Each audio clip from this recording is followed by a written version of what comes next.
नमस्कार, आपका स्वागत है एवन उत्तर प्रदेश में। मैं हूं आपके साथ ऋषभ पांडे। बुलेटिन की शुरुआत करेंगे इस वक्त की हेडलाइंस के साथ।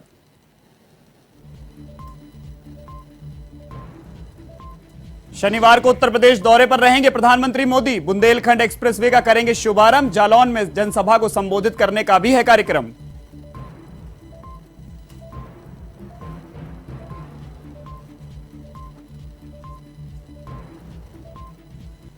उत्तर प्रदेश में फ्री प्रिकॉशन डोज लगना शुरू। मुख्यमंत्री योगी आदित्यनाथ ने लखनऊ के सिविल अस्पताल में किया शुभारंभ। 75 दिन में 12 करोड़ लोगों को मिलेगा लाभ। योगी बोले, कोरोना को हराना है।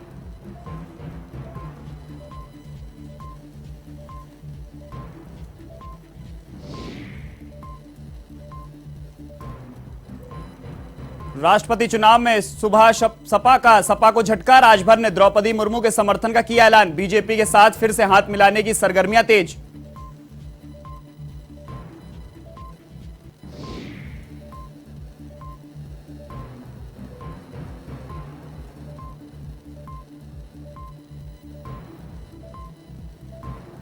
ज्ञानवापी श्रृंगार गौरी मामले की सुनवाई। हिंदू पक्ष ने कोर्ट में रखा अपना पक्ष। हिंदू पक्ष का दावा, देवता की संपत्ति नहीं होती नष्ट, मालिक ही वक्फ बोर्ड को दे सकता है प्रॉपर्टी।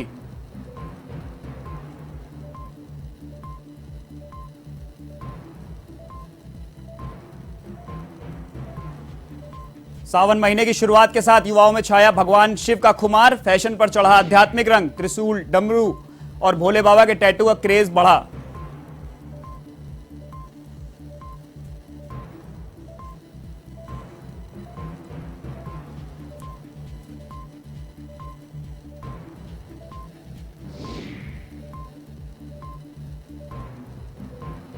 अब खबरें विस्तार से।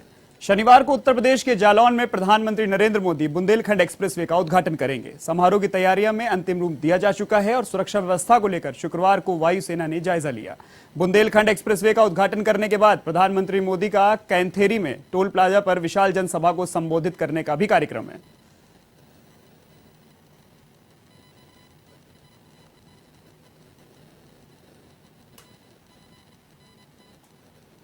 उत्तर प्रदेश विधानसभा में चुनाव में मिलकर लड़ने वाले सपा प्रमुख अखिलेश यादव और सुबह सपा के ओम प्रकाश राजभर के बीच दोस्ती की खाई गहराती जा रही है।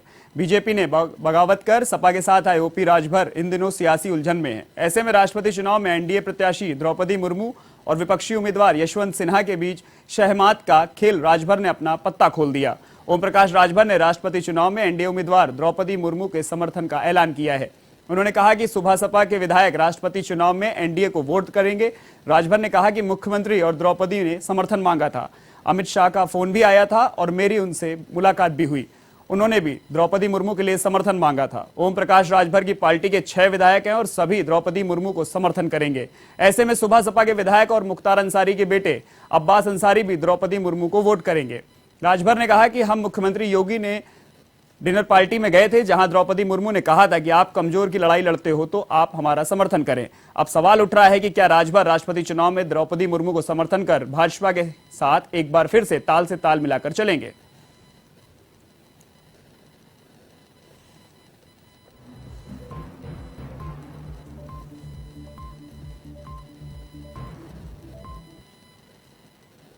इधर ज्ञानवापी मस्जिद और श्रृंगार गौरी मामले में वाराणसी की अदालत में शुक्रवार को सुनवाई के बाद अगली तारीख 18 जुलाई तय की गई है। शुक्रवार को मुस्लिम पक्ष की दलीलों के बाद हिंदू पक्ष की ओर से 3 दिनों तक अदालत में जोरदार ढंग से हिंदू मंदिर होने के पक्ष को मजबूती से रखा गया। साथ ही हिंदू पक्ष के वकील अब काशी विश्वनाथ परिक्षेत्र में मौजूद ज्ञानवापी क्षेत्र को पूरी तरह से हिंदू मान्यताओं का क्षेत्र साबित करने वाले तथ्यों को सामने रख रहे हैं। वादी पक्ष के अधिवक्ता विष्णु जैन ने कहा कि वर्शिप एक्ट और काशी विश्वनाथ एक्ट पर अदालत में विस्तृत चर्चा की गई है। उनकी ओर से बताया गया है कि यह मामला वर्शिप एक्ट के तहत नहीं आता है। वहीं प्रतिवादी पक्ष की ओर से इसे वक्फ की संपत्ति बताया जा रहा है, लेकिन इस दिशा में उन्होंने कोई सबूत, रजिस्टर्ड एग्रीमेंट या अन्य कोई कागजात पेश नहीं किया है जिससे यह काशी विश्वनाथ परिसर में मंदिर की संपत्ति साबित होती है। अब उसके मूल स्वरूप से छेड़छाड़ करके उसको मस्जिद घोषित नहीं किया जा सकता। मामले की सुनवाई के दौरान कोर्ट परिसर में सुरक्षा के कड़े बंदोबस्त रहे।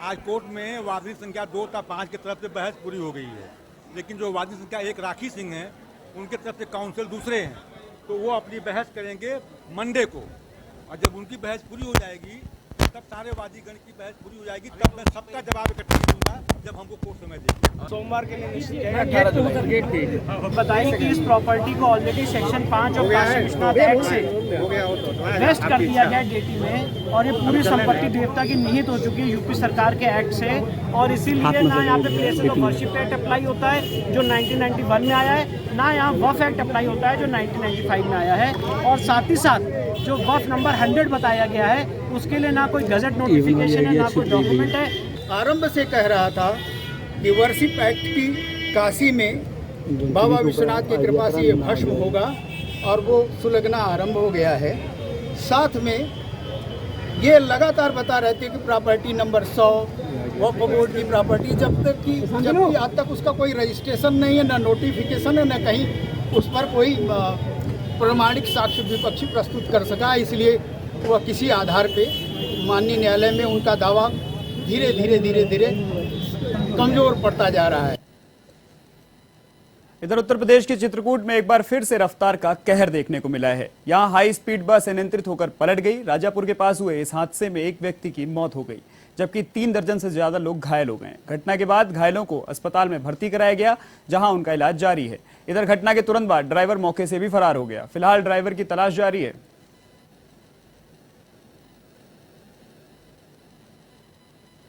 बांदा से राजापुर जा रही थी, सरधुआ के पास दुर्घटनाग्रस्त हो गई, जिसमें एक व्यक्ति मौके पर मृत हो गई। 20 से ज़्यादा लोग घायल हुए, जिनमें से 3 लोगों को प्रयागराज रेफर किया गया, 5 लोगों को चित्रकूट जिला हॉस्पिटल रेफर किया गया है। शेष अन्य घायलों का यहाँ इलाज चल रहा है। इसमें जो भी अपेक्षित विधिक कार्रवाई है वो पुलिस के द्वारा की जा रही है। उत्तर प्रदेश के बांदा जिले में प्रेमी की ओर से प्रेमिका की चाकू से गोदकर हत्या करने का मामला सामने आया है। शुक्रवार को खेतों में युवती का शव मिला। सूचना के बाद पुलिस मौके पर पहुंची और शव को पोस्टमार्टम के लिए भेज दिया। वहीं फॉरेंसिक टीम और डॉग स्क्वाड की टीम भी मौके पर पहुंची और जांच शुरू कर दी है। पुलिस के अनुसार प्रेमी प्रमोद पर हत्या का आरोप लगाया जा रहा है, जो घटना के बाद से फरार है। युवती की शादी कुछ समय पहले ही बांदा देहात कोतवाली थाना क्षेत्र के महोखर गांव में हुई थी।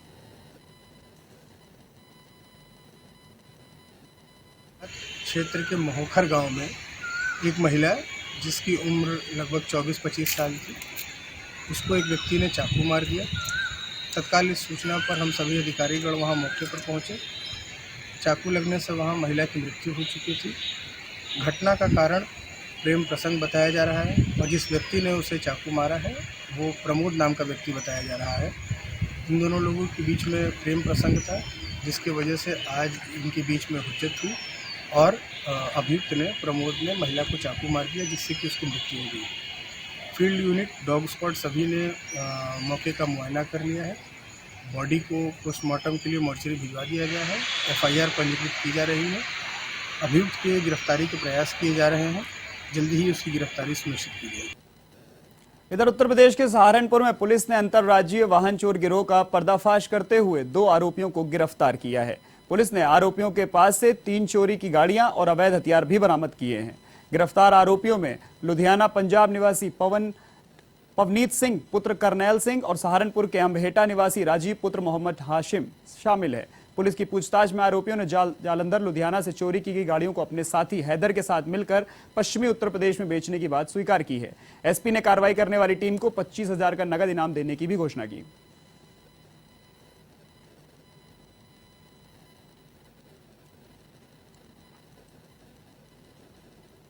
सहारनपुर पुलिस की स्वॉट विंग, अभिसूचना शाखा और सरसावा थाने की पुलिस द्वारा संयुक्त रूप से एक वाहन चोरी करने वाला बड़ा गैंग पकड़ा गया है।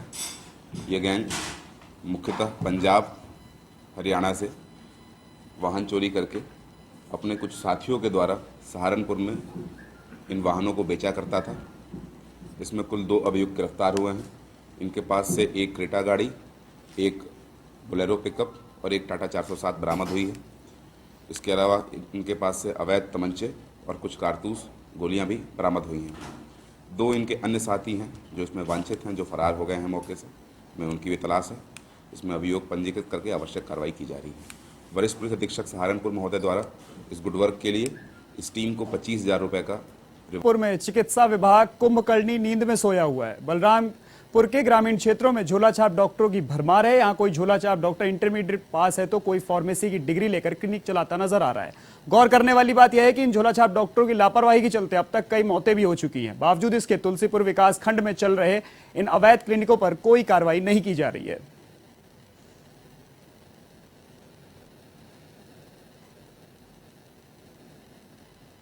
नहीं सर, मेरा नहीं है। आपका नहीं है? क्या नाम है आपका? मेरा अनवर नाम है। जैसे भी क्लिनिक के अंदर आप बैठे थे, किसके अथॉरिटी बैठे थे, क्या कर रहे हैं यहाँ पे? ये नसीम का नाम है। आप क्या कर रहे हैं भैया? मैं तो इससे बैठा था बस। नहीं, खोल के आप बैठे हैं, इलाज भी आप कर रहे हैं, तो किसके अथॉरिटी बैठे मैं हैं? इलाज नहीं कर रहा था। यहाँ बैठे थे आप? हाँ, बस बैठा था। नहीं तो बैठने की अथॉरिटी तो सिर्फ फार्मासिस्ट को होती है या जिसके पास लाइसेंस होता है उसकी होती है। आप कैसे बैठे थे यहाँ? नहीं, बस मैं जैसे टाइमली बैठा था। टाइमली मतलब हम समझे नहीं। जैसे कि आपको किसने अथॉरिटी दिया बैठने का? मेडिकल पे को तो प्रैक्टिशनर ही बैठ सकता है या वो बैठ सकता है, आप डॉक्टर ही बैठ सकता है। बैठा तो बस एक काम से, वो नहीं था, नहीं था। क्लिनिक पे और कौन सा काम होता है? क्लिनिक पे और कौन सा काम होता है? कोई काम नहीं होता। किस काम से बैठे थे आप? किस काम से आप बैठे थे? आए थे बस इसे बैठे थे। तो कौन इस पे कौन रहता है? वो हैं दोस्त, तुझसे बताया ना आपसे। तो तुलसीपुर से भी आए नहीं है? नहीं आए हैं। तो आज खुला ऐसे ही खोल के गए हैं? अभी आएंगे कुछ टाइम में। क्या नाम है उनका? नसीम क्या है? नाम उनका क्या है जो बैठते हैं क्लिनिक पे? का नाम क्या है? नसीमुल हक। कौन सी डिग्री उनके पास है? BMS की डिग्री। लोगों के अच्छे चिकित्सा एवं बेहतर स्वास्थ्य को लेकर जहां उत्तर प्रदेश के मुख्यमंत्री योगी आदित्यनाथ एवं उप मुख्यमंत्री ब्रजेश पाठक सदैव तत्पर दिखते हैं, तो वहीं उप मुख्यमंत्री ब्रजेश पाठक कहीं स्वयं मरीज बन जाते हैं तो कहीं तीमारदार बनकर लाइन में खड़े होकर लोगों के अच्छे स्वास्थ्य के लिए दुआ करते नजर आ रहे हैं।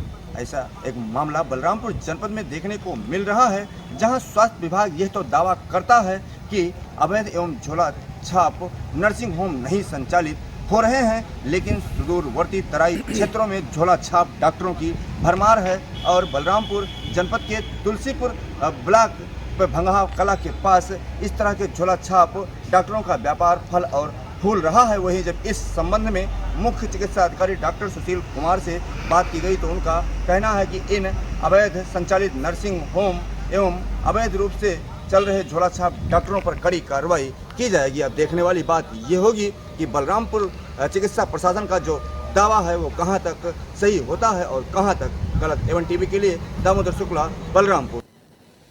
इधर उत्तर प्रदेश के देवरिया जिले के बरखा शुक्लपुरा गांव में एक ऐसा स्कूल सामने आया है जो अपने भवन की बजाय पंचायत भवन में संचालित हो रहा है। स्कूल वहां संचालित है जहां दिन भर लोग की भारी आवाजाही होती है और इस बीच बच्चे किस तरह से अपनी शिक्षा हासिल कर पाते हैं, यह सवालिया निशान देश के इन नौनिहालों पर टिका हुआ है। यह स्कूल भागलपुर ब्लॉक में स्थित है, जहां हमारी टीम ने जिला बेसिक शिक्षा अधिकारी से जवाब जानना चाहा तो उन्होंने कहा कि इसकी जानकारी उन्हें संज्ञान में है और फाइल आगे भेजी गई है। लेकिन हमारा सवाल यह है कि एक तरफ मुख्यमंत्री योगी आदित्यनाथ नौनिहालों को अच्छी शिक्षा देने में कोई कमी नहीं छोड़ने की बात करते हैं, तो दूसरी तरफ ऐसी तस्वीरें क्या वाकई मुख्यमंत्री योगी के दावे को पूरा कर पाती है?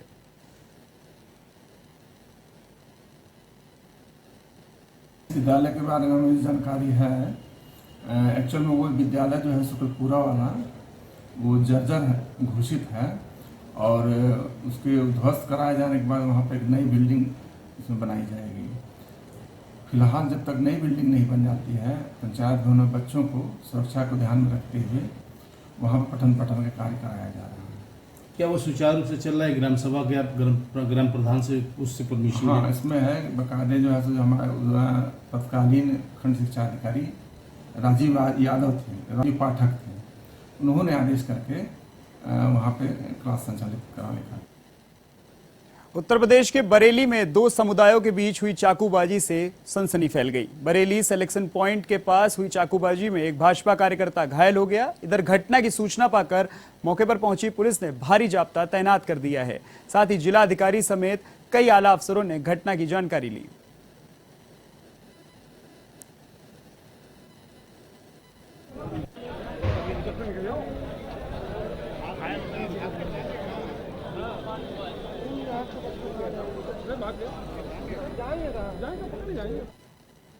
देश भर में सावन महीने की शुरुआत के साथ ही युवाओं में भोले बाबा का खुमार छाता हुआ नजर आ रहा है। यह खुमार उनके सिर चढ़कर बोल रहा है। वैसे ही सावन महीना भगवान शिव के आराधना का विशेष महीना माना जाता है और इसका धार्मिक महत्व भी बहुत ज्यादा है। लेकिन युवाओं में छाए खुमार ने आज के फैशन के ट्रेंड को ही बदल दिया है। जहां पहले युवाओं की ओर से अपने शरीर पर कई अलग अलग तरह के टैटू बनवाए जाते थे, वहीं सावन महीने की शुरुआत के साथ युवा त्रिशूल, डमरू और भगवान शिव की तस्वीर वाला टैटू को ज्यादा महत्व दे रहे हैं। ऐसा ही कुछ देखने को मिल रहा है काशी नगरी वाराणसी में, जहां सावन में फैशन पर भी आध्यात्मिक रंग चढ़ा हुआ नजर आ रहा है। टैटू बनाने वाले कारीगरों की माने तो युवा महादेव, ओम नमः शिवाय और त्रिशूल के साथ भोले बाबा की तस्वीर वाले आकर्षक टैटू बनवा रहे हैं।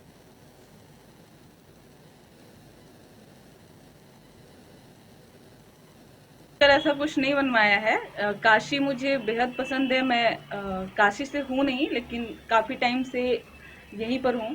तो महादेव ऐसा होता है कि हमारे अंदर बसे हुए हैं, सबसे ज़्यादा उन्हीं को मानना और पूजना। तो इसलिए अभी क्योंकि टैटू का क्रेज़ भी चल रहा है, तो इसलिए मैंने महादेव के नाम का टैटू बनवाया है। सावन में ही महादेव सावन में महादेव का बहुत मतलब सावन में जो बाबा भोलेनाथ होते हैं उनको प्रसन्न करने का सबसे अच्छा महीना होता है और काशी में सबसे ज़्यादा महत्व होता है सावन का। यहाँ जो भी आता है बाहर से या कहीं से भी, वो भगवान को पूजा करता है, जल चढ़ाता है, तो उसके जो भी पाप होते हैं वो धुल जाते हैं, ऐसा कहा जाता है। कि इस समय सावन का महीना है, बहुत यात्री आ रहे हैं बाबा विश्वनाथ जी का दर्शन करने, जिसके वजह से यहाँ पर इस समय टैटू का भी क्रेज़ बहुत ज़्यादा चल रहा है, जिसके चलते लोग महादेव का टैटू बनवा रहे हैं, त्रिशूल बनवा रहे हैं, बाबा को खुद ही बनवा रहे हैं पूरे चित्र के साथ। और जितने भी अधिक से अधिक बनवा रहे हैं, अधिक से यात्री ही आ रहे हैं यहाँ पर बना, जहाँ बड़ी संख्या में लोग आते रहे हैं, टैटू बनवाते जा रहे हैं। तो ज़्यादा कौन है, यूथ है या फिर ऐसे हम लोग? इस समय तो सबसे ज़्यादा यूथ हैं जो आज के जनरेशन के हैं, और टैटू भी आज के जनरेशन का सबसे ज़्यादा प्रचलित है, जिसके थ्रू अपने बॉडी पे एक तरीके का अलग आकृति बनवा रहे हैं, जिसे दर्शा रहे हैं बाबा के प्रसन्न करने के लिए कोई बनवा रहे हैं। उत्तर प्रदेश के शाहजहांपुर में 2 युवकों को अगवा कर तालिबानी अंदाज में जमकर पीटा गया। इस दौरान पानी मांगने पर दोनों युवकों को दबंगों ने टॉयलेट पिला दिया। इतना ही नहीं, दबंगों ने वीडियो बनाकर सोशल मीडिया पर वायरल भी कर दिया। मामले में पुलिस ने आरोपियों के खिलाफ मुकदमा दर्ज कर उनकी तलाश शुरू कर दी है। घटना सदर बाजार क्षेत्र के ककरा इलाके की है। फिलहाल आरोपियों की तलाश की जा रही है।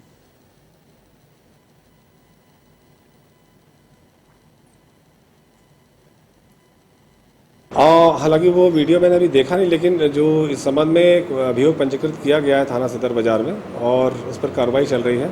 अभी आप द्वारा ऐसा बताया गया, तो इस पर मैंने भी सीओ सिटी को निर्देशित किया है कि सख्त से सख्त कार्रवाई जो इसमें अभियुक्त हैं उनके विरुद्ध किया जाए, और भी कोई तथ्य प्रकाश में आते हैं विवेचना के दौरान, उसके अनुसार भी अभियुक्तों के विरुद्ध कार्रवाई हुई। पहले उसके भाई मेरी ऐसी हो गई थी, लड़ाई हो गई थी हाथापाई घर पास मेरे, ठीक भीजा हो गया था, करवा दिया था।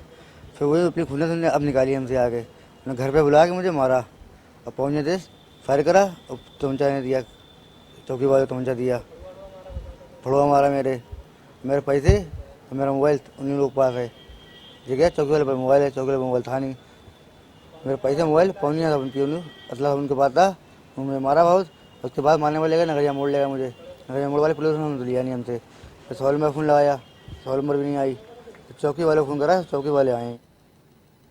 इस बुलेटिन में फिलहाल के लिए इतना ही। देश और दुनिया की तमाम खबरों के लिए देखते रहिए 7 टीवी। नमस्कार।